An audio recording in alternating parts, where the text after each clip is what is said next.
wild scenes coming out of Israel yesterday when members of the Knesset and government ministers joined a far-right armed mob to storm multiple Israeli military bases. And as I said before, you may think this is an exaggeration, but it was literally in defense of IDF soldiers who gang raped a Palestinian prisoner. So let me back up. Let me show you some of the images here as I speak. This is one of the mobs storming a military base that has been turned into a mass prison camp. Now, this is a place that has become quite notorious post-October 7th.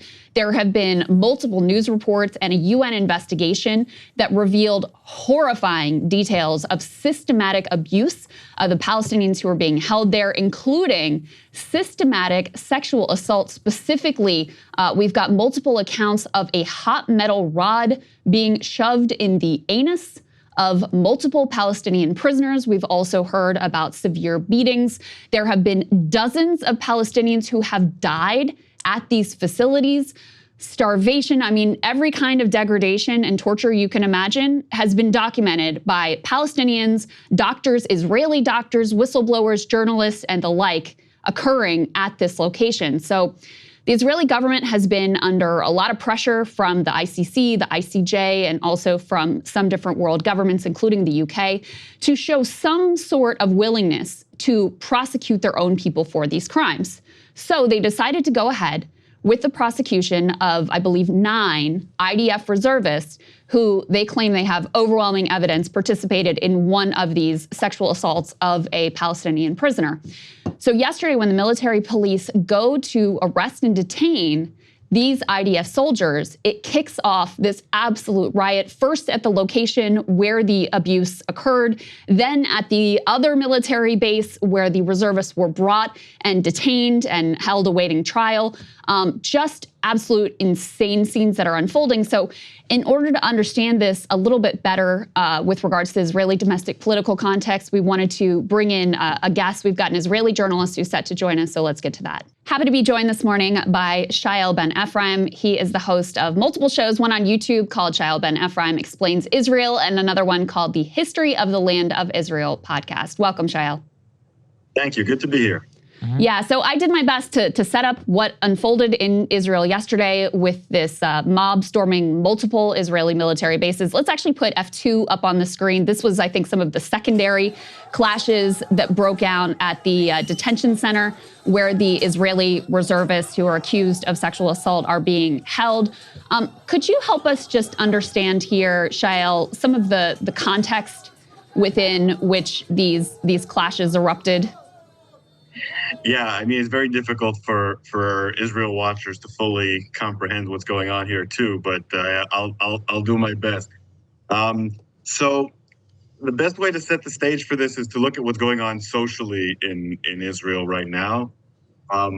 So there's always been a pattern where when Israeli soldiers are accused of doing anything to Palestinians, a lot of elements in society rally behind them. It used to be the extreme right, and now it's spread. So there's always been this kind of impulse to defend Israeli soldiers. It used to be a minority position, but October 7th strengthened that trend a lot. So after October 7th, the Israeli soldiers were seen as heroes to a much greater degree than they ever had been before. And the events of October 7th made the Hamas members the worst enemies of the public in the state of Israel. And for many people, that even spread to other Palestinians, especially in Gaza, who they saw as supporting the events of October 7th. So you really had a increased amount of support for the IDF and a increased amount of hatred for Palestinians and Hamas in particular. That meant that there's a sort of culture of impunity to do whatever you want to Hamas because of what they did on October 7th. It strengthens existing trends, but it made them a lot stronger. And that's one of the reasons why when there have been various crimes committed or alleged crimes committed by IDF soldiers in Gaza and also in Israel against detainees, the IDF has not prosecuted them or has very rarely prosecuted them. Now, it's important to note that the military brass and the IDF wants to. They want to prosecute people who do things like this, not because they're bleeding heart liberals or anything, but because the military has an impulse to keep discipline. Because without discipline, it's hard for them to function. But they know that if they prosecute people, they won't get the backing of the government, to put it mildly, and elements in the government will come out against them, attack them, try to get them fired. Protesters might try to harm their families. So the pressure from the extreme right is great. So that's why there hasn't been much discipline in the IDF, because no one wants to touch the rank and file soldiers. And of course, among the rank and file soldiers, there's a lot of right-wing extremists as well, but also just people who are very angry at the Palestinians for what happened on October 7th, and also just people who are not good people who want to do whatever they can, and now they can get away with it, right? So there hasn't been much discipline.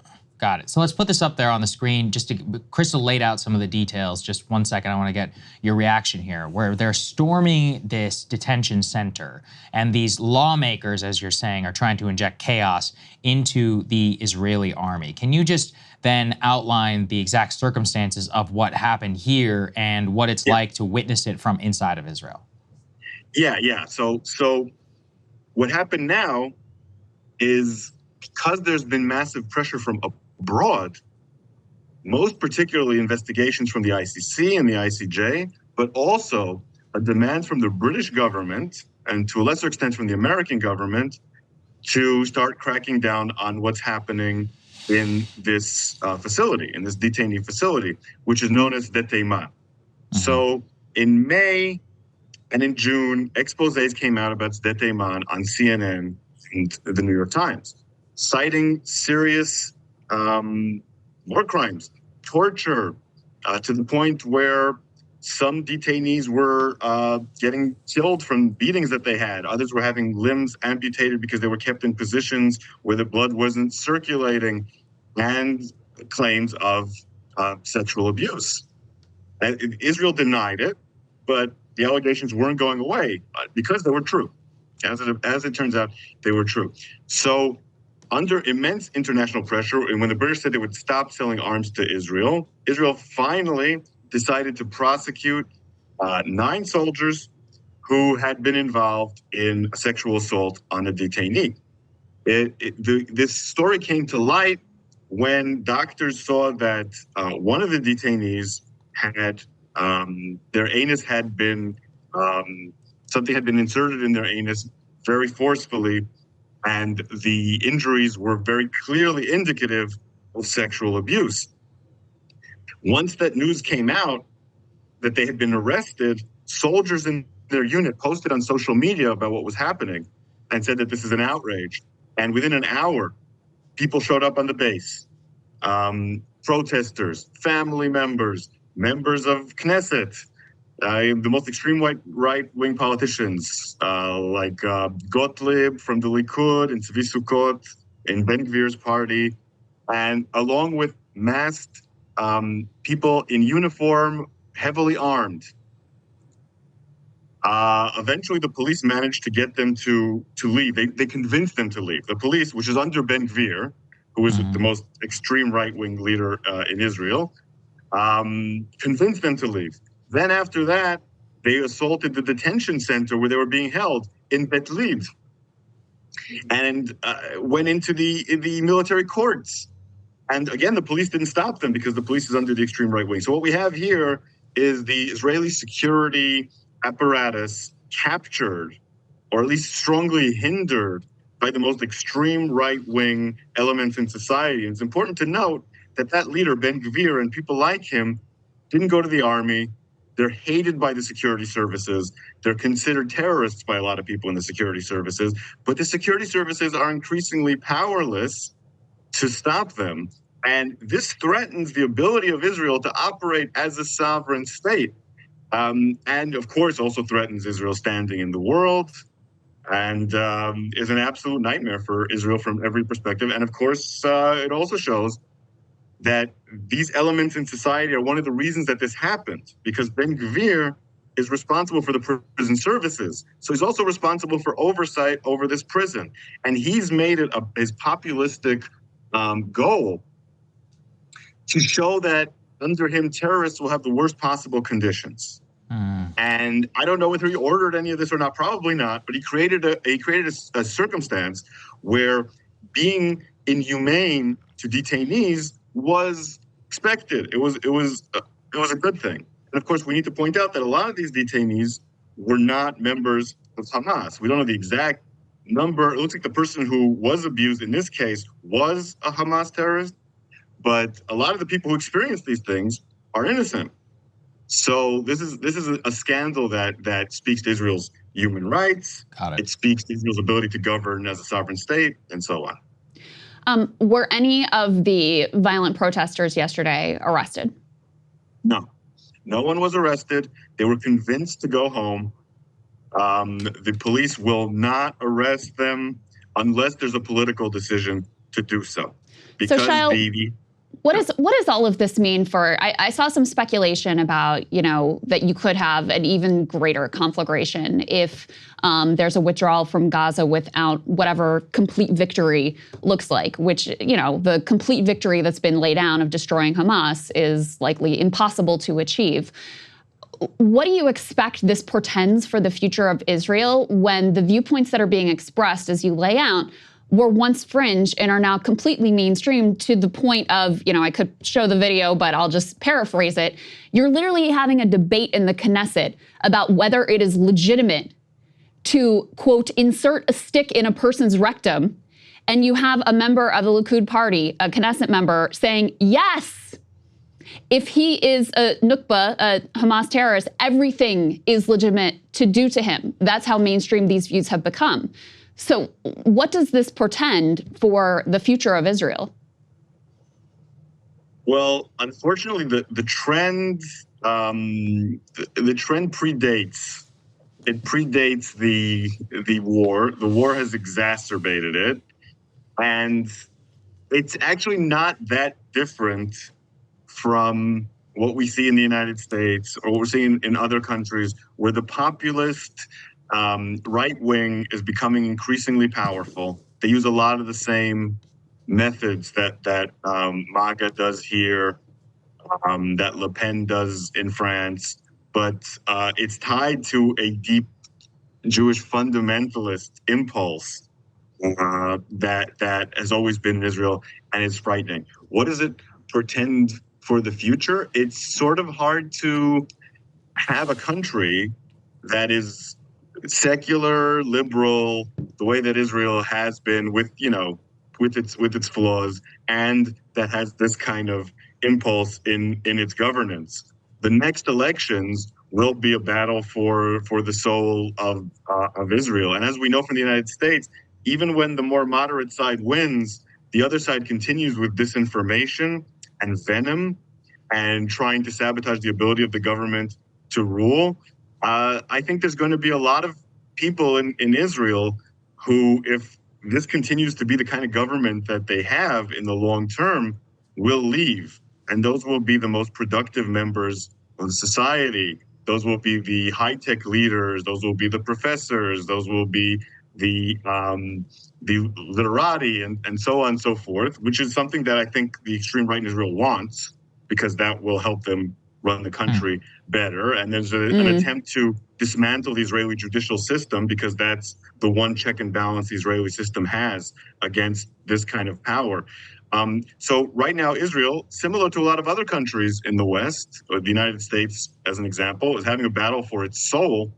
And I think if the liberal democratic forces in Israel lose, Israel will be lost. It's not going to be able to survive if it doesn't have allies in the world, and it's going to be sanctioned by everyone, treated like a pariah state.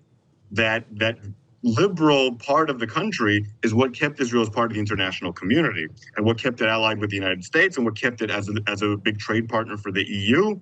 And if Israel loses that, it's not going to be able to survive. The extreme right fringe and the fundamentalists aren't going to be able to support the Israeli economy, aren't going to be able to support Israeli society, not in the long term. Many don't serve in the army. It's a disaster for Israel. If these people take over, and this is a step towards taking over, like make no mistake, they're hindering the functioning of the state. If they completely take over, the state of Israel will not exist in the long term. And I think that's quite a possible outcome, unfortunately. But there's a lot of people in Israel who are against this. A lot of people, maybe the majority. At this point, I have no idea. And hopefully they will fight back. Shaiel, I think it's fair, you can correct me if I'm wrong, but you would sort of politically identify as like a liberal Zionist. Is that a fair characterization of your views? So there are plenty of things Absolutely. that you and I wouldn't necessarily see eye to eye on, but I really wanted to put up this tweet that you sent yesterday and commend you for it, because I think this is a very difficult thing to admit when we've gotten something wrong, or to acknowledge and identify our own blind spots. So if we can put F6 up on the screen, you said in response to all of these events yesterday, I feel stupid and ashamed. In May, an expose came out on CNN detailing the abuses in Sde Taman. I'm sure I butchered that pronunciation, apologies. Then the NYT released their own article on it. Both were backed up by Israeli sources crossed with Palestinian ones. Yet you say you dismiss them because your government sources and Israeli media denied them. My whole life, I was told that the international media was out to get Israel and that they were all anti-Semites. And so with that blind spot, even with the reporting, even, you had a UN report about this, you had multiple mainstream media outlet reports, you dismissed it because of the propaganda ecosystem that you existed in and what your own government sources were saying. So I'd love for you just to talk a little bit about that, and also talk about whether this revelation has changed your assessment in any other part of, Israel's prosecution of the war in Gaza, or Israel in general. Yeah, okay, that is a difficult question. So as far as what was happening with Sde Taman, I knew that what was going on there was very bad, and no one in Israel was denying that. It's just that the worst abuses were being covered up. The ones that like what we're talking about. And now people I've talked to who told me that these things weren't true are now telling me that they are. And that's because military censorship is no longer on some of these cases, and there's going to be other prosecutions. So there's been a change of strategy there. And that definitely undermined a narrative that I had. It's hard to explain to people who aren't Israeli what the attitude towards the rest of the world is. There's the legacy of the Holocaust, there's a legacy of anti-Semitism. Israel is singled out in the United Nations more than any other country, and the international media focuses on Israel more than just about any other country. And what Israelis have always felt is that they're singled out by the international community, and that this has to do with the legacy of anti-Semitism. And it's not that viewpoint is not completely, it doesn't have any validity to it. It's just that it blinds us to things. So, if you say to Israelis, oh, the New York Times said this and that and that, they'll say, well, the New York Times, they're out to get us. They're anti-Semites. And I grew up in that attitude. And now that I've had this verified, I see that the article, I read the article again, and I see the article was very well sourced. And it shows the kind of blind spot that we had. And now I'm going to have to rethink a lot of things. I think that the war on October 7th was absolutely just, had to happen, because after the events that occurred in Israel, they had to happen. But I've always had questions about the way we've conducted this war on multiple levels. And now I have more questions. And now I am more prone to believe reports about what Israel is doing to innocent civilians. And again, I've always believed these reports to some extent, but thought they were exaggerated. Now I'm going to be looking a lot more objectively at these numbers, a lot more objectively at this information. And I'm going to be a lot more concerned about Palestinian civilians who are being killed.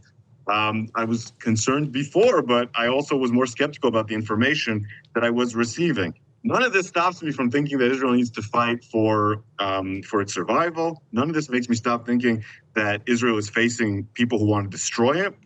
But it's making me a lot more critical of how Israel is doing it. There are a lot of people in the Israeli government who have bad intentions and have absolutely no morals. And there's a lot of people in society who back them. And I don't trust them to wage this war morally or effectively.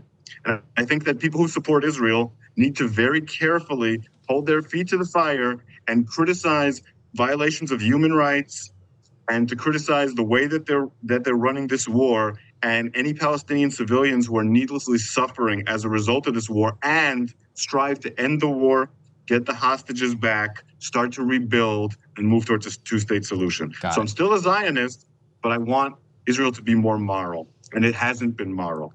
We appreciate you joining us, sir. Unfortunately, we're on a tight timeline, but really enjoyed talking to you. Thank you. Hey, if you like that video, hit the like button or leave a comment below. It really helps get the show to more people. And if you'd like to get the full show ad-free and in your inbox every morning, you can sign up at breakingpoints.com. That's right. Get the full show, help support the future of independent media at breakingpoints.com.